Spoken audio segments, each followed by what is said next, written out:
Hi, hello everyone. Now unga Deepan. So tomorrow is the NEET exam. So day before the exams வந்து ஸ்டூடெண்ட்டோட mind set வந்து எந்த மாதிரி இருக்குங்கிறத என்னால் assess பண்ண முடியுது. சம் சாப்டர்ஸ் வந்து நல்லா படித்த மாதிரி இருக்கும், சில சாப்டர்ஸ் வந்து மறந்து போன மாதிரியே இருக்கும்.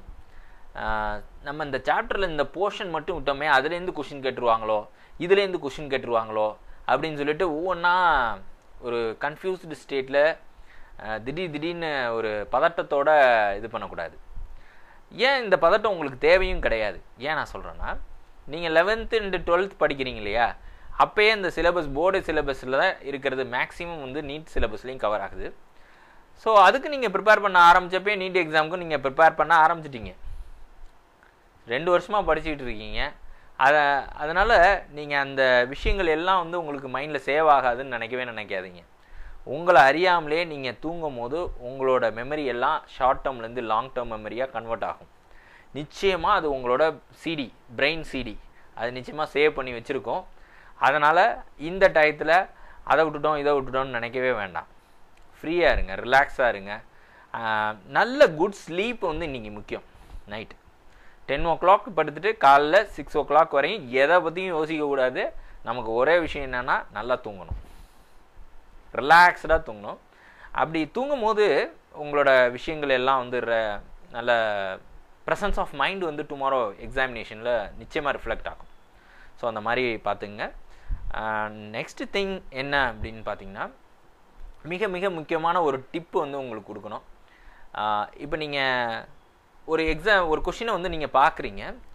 இந்த கொஷின்ஸ்க்கு வந்து முன்னாடிலாம் நீங்கள் இந்த போர்டு எக்ஸாமுக்கு எழுதுகிற மாதிரி வதன்னு பேராகிராஃப் எழுத போகிறது கிடையாது. ஆப்ஷன்ஸ் கொடுக்க போகிறாங்க. ஆப்ஷன்ஸ்லேருந்து பெஸ்ட் ஆப்ஷன் நீங்கள் ஐடென்டிஃபை பண்ண போகிறீங்க.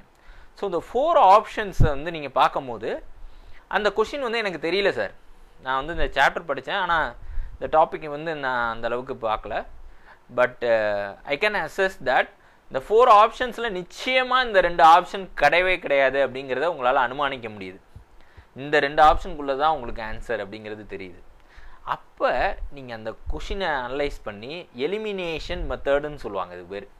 ஸோ இதுக்கும் சம்மந்தம் இல்லை அப்படிங்கிற பட்சத்தில் அதை எலிமினேட் பண்ணிடலாம். அந்த எலிமினேஷன் பிரின்சிபிளை யூஸ் பண்ணி இந்த 2 ஆப்ஷனை நீங்கள் எலிமினேட் பண்ண முடிஞ்சால் அந்த ஏபி அதுக்குள்ளே தான் ஆன்சர் அப்படிங்கிற பட்சத்தில் நீங்கள் அதுக்கு ஆன்சர் பண்ணுங்கள். ஸோ எலிமினேஷன் மெத்தடை எம்ப்ளாய் பண்ணுங்கள். அதாவது இப்போ நீங்கள் 180 கொஷினில் வெறும் 100 கொஷின் அட்டன் பண்ணிட்டு போகிறதுங்கிறது அந்தளவுக்கு ஒரு ஒர்த்ஃபுல்லாக இருக்காது, ஒரு சீட் வாங்க முடியாது.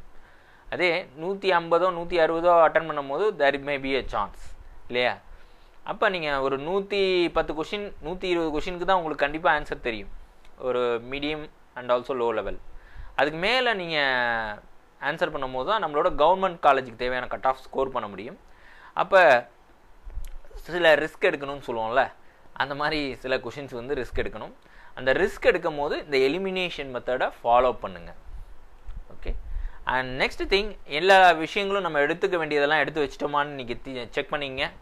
So admit card and then Aadhaar photo ID and then passport size photo வந்து 2 அண்ட் ஆல்சோ பேரண்ட்ஸோட சிக்னேச்சர் வாங்கிட்டோமா, தம்பு இம்ப்ரெஷன் வச்சுட்டோமா அப்படிங்கிறத பார்த்துங்க. அண்ட் ஆல்சோ மாஸ்க், க்ளவுஸ் இதெல்லாம் வாங்கி ஒரு பாக்ஸில் போட்டு எடுத்து வச்சுருங்க. முக்கியமாக வாட்டர் பாட்டிலும் எடுத்து வச்சிங்க. உங்களுக்கு 3 மணி நேரம் ஒரே இடத்துல உட்காந்துருக்க போகிறோம், அந்த டயத்தில் தண்ணி தேவைப்படலாம். ஸோ அதனால் ஒரு water bottle, glassy water bottle, டிரான்ஸ்பரண்ட்டாக இருக்கும், அது மாதிரி ஒன்று ரெடி பண்ணி வச்சிங்க. அண்ட் இது எல்லாத்தையும் பாக்ஸ் போட்டு வச்சுருங்க. நாளைக்கு ரிப்போர்ட்டிங் டைம் என்னவோ அதுக்கு முன்னாடியே ஒரு 1 ஹவரில் 1.5 hour முன்னாடியே நீங்கள் போகிற மாதிரி பார்த்துங்க. ஈவன் உங்களோட பேரண்ட்ஸ் உங்களோட தான் இருக்க போகிறாங்க. ஸோ அவங்களோடையே நீங்கள் அழைச்சிட்டு போகலாம். அழைச்சிட்டு போகும்போது நீங்கள் புக்ஸ், சில ஃபார்முலாஸ், ஈக்குவேஷன்ஸ், புக்குன்னு சொல்லக்கூடாது, ஃபார்முலே புக்லெட் அண்ட் ஆல்சோ ஈக்குவேஷன்ஸ், மிக முக்கியமான நேமிங் ரியாக்ஷன்ஸ் அண்ட் ஆல்சோ சில வந்து டயக்ராம்ஸ் வந்து விஷுவலைஸ் பண்ணணும். ஸோ இந்த மாதிரியான விஷயங்களை நீங்கள் இப்போ செக் பண்ணுங்கள். இந்த ஃபார்ம்லேயே இருந்துச்சுனாலே போதும், நீங்கள் வந்து ஆன்சர் போட்டுடலாம். ஒன்று மல்டிப்ளிகேஷன் இருக்க போது, இல்லை டிவிஷன் இருக்க போது, அல்லது டெசிமல் திங் இருக்க போது. ஸோ அந்த ஃபார்ம்லே அலாங் வித் யூனிட்ஸ் இதெல்லாம் வந்து நல்ல ப்ராப்பராக இந்த டயத்தில் நீங்கள் வாட்ச் பண்ணலாம், ஒரு கிளான்ஸ் வந்து விடணும் நாளைக்கு. அண்ட் 11:00 11:30க்கே நீங்கள் போயிடுங்க. இந்த புக்லெட்டை வச்சு ரிவிஷன் பண்ணிகிட்டு இருக்கலாம். அப்பாட்டே கொடுத்துட்டு இல்லை அம்மாட்ட கொடுத்துட்டு நீங்கள் உள்ளர எக்ஸாமினேஷன் சென்டருக்குள்ளே போய்க்கலாம். அண்டு வேறு என்ன விஷயம் அப்படின்னு பார்த்தீங்கன்னா, மிக முக்கியமான ஒரு விஷயம்னா, ஓஎம்ஆர் ஷீட்டில் நீங்கள் மார்க் பண்ணும் பொழுது இந்த கொஷினுக்கான ஆன்சர் தான் நம்ம மார்க் பண்ணுறோமாங்கிறத ஒரு தடவை செக் பண்ணிவிட்டு ஆன்சர் பண்ணணும். ஓகே, அந்த ஷேடிங் பேட்டர்ன் வந்து from outside towards the centre, சுற்றி ரவுண்ட் பண்ணிவிட்டு நடுவில் வரணும். அந்த மாதிரி வந்து பண்ணும்போது எந்த கேப்பும் இல்லாமல் நீங்கள் ஷேட் பண்ண முடியும். ஸோ இது எல்லாமே வந்து பெஸ்ட்டு எக்ஸாம் அட்டெண்டிங் ஸ்ட்ராட்டஜி. நிச்சயமாக டோன்ட் ஒரி, நாளைக்கு வந்து 180 கொஷினில் 110லேருந்து 120 கொஷின் உங்களுக்கு ஈஸியாக இருக்கும். Every one can answer. இன்னும் கொஞ்சம் வந்து நீங்கள் வந்து எலிமினேஷன் ரூல் இன்னும் நல்லா படித்தது இதெல்லாம் நீங்கள் எம்ப்ளாய் பண்ணும் போது it may go around 150 also. So நீங்கள் வந்து பயப்பட வேண்டாம், நாளைக்கு வந்து கொஷின் வந்து ரொம்ப டஃப்பாக இருக்குமோ, என்டிஏ வந்து இதுக்கு முன்னாடி எடுத்ததெல்லாம் விட கஷ்டமாக எடுத்துருவாங்களோ அப்படின்லாம் திங்க் பண்ண வேண்டாம். நிச்சயமாக ஈஸியாக தான் இருக்கும். நீங்கள் வந்து உங்கள் அம்மா அப்பாவை விஷஸ் வாங்கிக்கிட்டு, அவங்க தான் வந்து உங்களுக்கு வந்து எல்லாமே, அவங்களுக்கு நீங்கள் தான் எல்லாமே.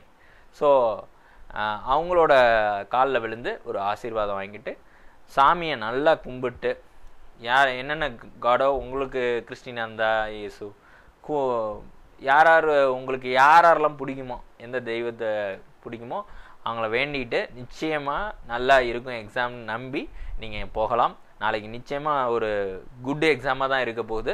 Wish you all the best.